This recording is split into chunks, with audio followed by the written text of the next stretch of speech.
Hello, reading friend. Thanks for joining me for another book chat. Today, let's spend a few minutes with The Name of the Rose by Umberto Eco. This book was originally published back in 1980, and it was translated into English in 1983 by William Weaver, and I listened to a 2013 MacMillan audio edition that was narrated by Sean Barrett, Nicholas Rowe, and Neville Jason. So, yeah, The Name of the Rose by Umberto Eco. I've read this before. I read this shortly after the English translation came out. I think around 1985 or 1986. I read this book. It was wildly popular at the time. And as a matter of fact, when I was reading up on the publication history of it, it is one of the most popular books ever, actually, and wound up on several notable lists of books from the 20th century. But it was wildly popular at the time. I didn't remember a lot about it, so I decided to reread it. I remembered the part about the labyrinth in the library, and I'm going to talk a bit more about that here in a bit. The library is a labyrinth. So that kind of stuck in my memory. And then this was adapted into a film. I don't remember exactly. I didn't look it up when the film came out. I believe Sean Connery played William of Baskerville, and I can't remember who played this. Seems like it was maybe Christian Slater was that? So I can't remember. So don't quote me on that. But I think just from memory, I did not love the film adaptation. Maybe I should see it again and give it another chance. But the book itself is very immersive in this sort of setting.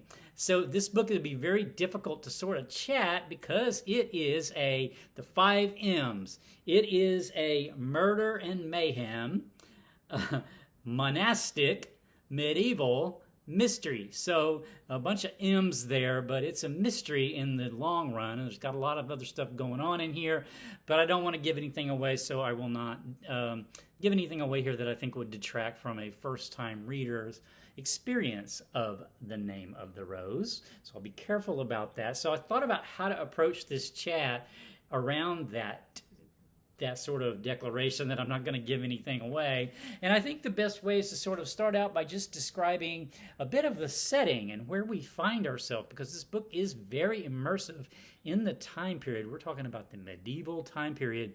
And then I will finish up the chat with just some main thoughts and themes that I took away from the book. So its setting, so it's 1327, and we're in Italy, in a very wealthy, centuries old by this point, monastery. So it's a very old monastery already.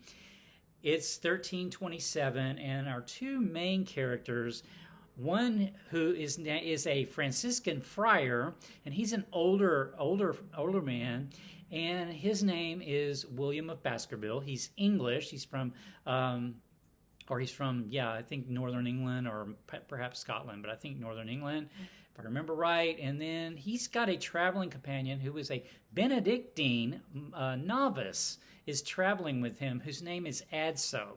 So as the book opens, we find out right away that the book has come down to us through this long history, right, and almost been lost.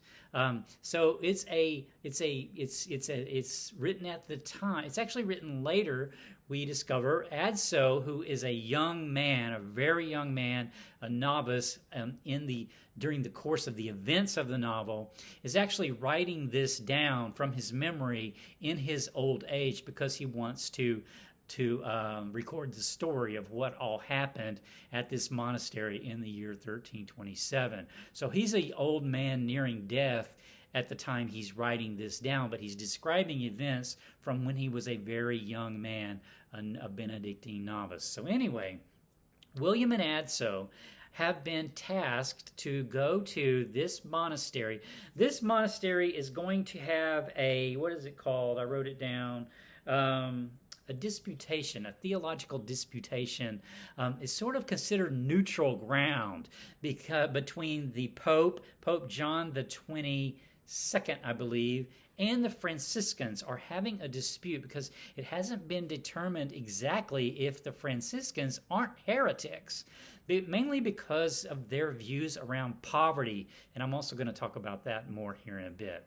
But that's the reason why William and Annaud actually go to this monastery to begin with. It's on a kind of a cliff side, like high atop a mountain. It's kind of hard to get to, but it's very old and it's very well known for its library. It's got this very extensive library. And the library, the way that the book describes the library is so cool. This library, though, is very mysterious because it's off limits to all the monks except for actually the librarian. So the abbot of the monastery will not allow anyone else there. The scriptorium, where they copy manuscripts, is right below the library, but yet no one can go. Very few people can go in the library. It's rumored to have spirits up there, and it's a labyrinth, so people get lost and go crazy, and so it's very mysterious. So William, though, is a very rational person. He loves reading. He loves all about the books and things like that, and so he's just itching to get into that library, but it's off limits, right? Well, things start to happen pretty quick at this monastery. There ends up being a murder. So William sort of proves his mettle early on at being able to decipher things because the abbot's favorite horse has run away, and William kind of figures out what happened there, and so shows all the rest of the monks and the abbot that he kind of knows what he's doing. So he starts investigating this murder. It ends up being more than one. I'll just say that. And there's all sorts of other mayhem that ends up happening at this monastery that he's trying to actually figure out. So it's kind of a monastery. And then his sort of sidekick, his assistant there in this process is Annaud, who spends a lot of time being marveled by his intellectual skills. But also by the superstitions of the day. The way we get immersed into this medieval world is just fantastic, as far as we get this tour sort of, through William and Annaud. We learn all about the daily life of the monastery, and there's these little clues in the book that sort of sets us into the time.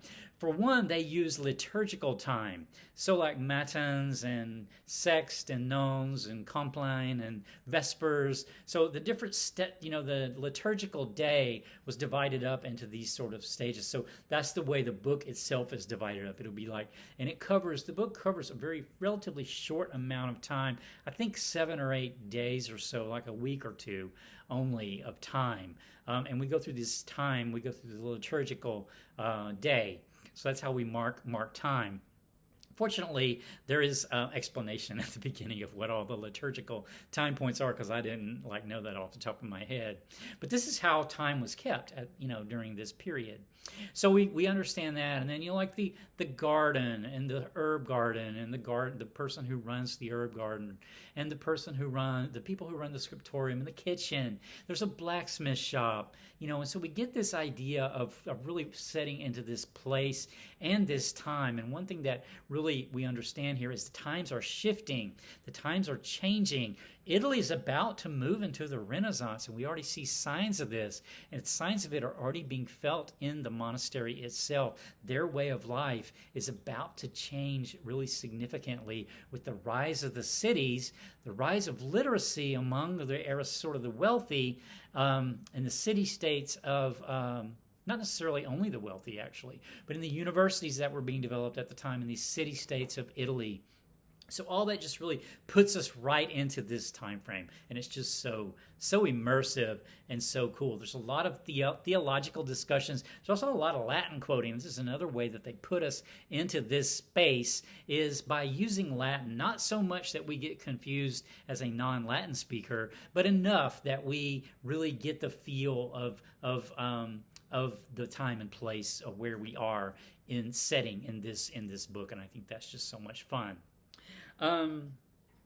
Okay, So, what else? I wanted to mention about William of Baskerville. I think that's not an accident. Baskerville, like Sherlock Holmes, solving this mystery. I thought that was kind of fun as well. So, thoughts and themes. Before I run out of time here, I could talk kind of forever about the details. There's a lot of details around theology in the book, and I mentioned about the conflict between the papacy, the Pope, and the Franciscans, and about about poverty. So kind of a recurring theme throughout the book is whether or not Jesus himself was actually poor, or if he owned anything. So the Franciscans had the view starting out anyway that he did not, so they didn't want to hold, they only held things in common. They didn't want wealth. They sort of rejected wealth. Well, the Pope at the time, very wealthy. This is sort of at the height probably of the wealth of the papacy, and definitely opposed this view as dangerous, because really what they're thinking about, I think, in danger here is social unrest, because if they give into this idea of the poverty of Jesus, it could cause all sorts of societal change. And we see this through discussions of what they call the simple. The simple means the average everyday person who in this period, most of their day is just consumed with work and taking care of their family. This is kind of true today, actually, right? That some people, they don't have a lot of extra time to benefit their life in another way because they're just too busy with really just keeping up with work and keeping up with their home life, right? So, they talk a lot in this book about heresies and what causes heresies, and like the simple average everyday person, how they latch on and are prone to heresies. And the reason for this is because William says in the book that it gives people hope for change, because they want to change their lives. And so when a new doctrine or a new thought comes along that's refreshing and has a lot of energy, it draws people to it. The church, on the other hand, reviews this as heresy. So speaking of heresy, I didn't mention, sort of in the coloring of the time, all sorts of things happened during this very short time. The disputation actually does occur, and some other monks arrive, including inquisitors, an inquisitor to sort of flesh out heretics. So we have that bit of danger, and also description of other heresies and what has happened to heretics, which is kind of grim, right? So finally, before I completely ran out of time, the final sort of thought and theme I had around the book was time and the impermanence of everything. This is really illustrated well in this book because of about books, because this book contains all sorts of references to ancient books. Remember, this library is renowned in the era for being this famous repository for all these works, some of which are lost to other places. So they're the only copy that exists is at this particular library. We learn way more about the books, but the impermanence of all things, including books, including this way of life at this monastery, Christendom, like Christianity. We don't have the same Christianity today that they had back in 1327, right? We don't keep time by the liturgical day anymore. But, so we have so nothing is really permanent. And that theme runs throughout the book. And especially as the book is wrapping up, we realize nothing lasts forever, including our narrator himself, who's nearing death as he's writing this down, Adso, and has died now centuries after we're reading this book, because this fictional book was written by this fictional person, 500 or however long, 1300 something years ago, or 1300 in the year 1300 and whatever. So, so impermanence, final sort of thought. Okay, I think I'll stop the chat with that. I did love reading this again. It's kind of a big book, so it took me a while to get through, but it was a lot of fun, and I did enjoy it. Speaking of big books, my next chat might be The Magic Mountain by Thomas Mann. This is a huge book, and I'm not quite done. I'm not done with it, so I might get another one read before I finish this one. But as currently planned, this will be my next chat. So anyway, until next time, take care. Bye.